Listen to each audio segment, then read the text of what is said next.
Selam barlıqlarınızga Avul Olimpiadası 10 sınıf 1-ci кезеңнің 11-ci есебі. Suretdeki оң жақта орналасқан сандар Панату аралының тиісті қалалары арасындағы алтын тиындармен бағаланған автобус билеттерінің құнын көрсетеді. Арал тұрғыны А қаласынан Б қаласына дейін барғысы келеді.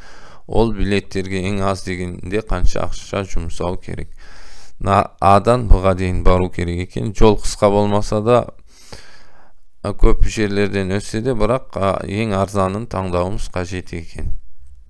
Мына жерде 20, 80 осы арзан сияқты, 60, 10 10-нан барады.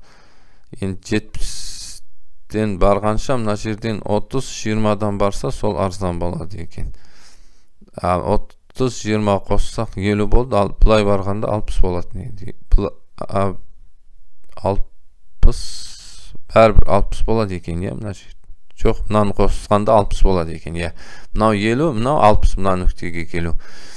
Сонда осы жол ең арзан болады екен. Мына жолдар тиімсіз енді. Олар 60, 80 алтын тиын деген, ол мына 10-нан 10 қосылған 30, 40-тан үлкен мына. Бұлай келсе, немесе бұлай келсе.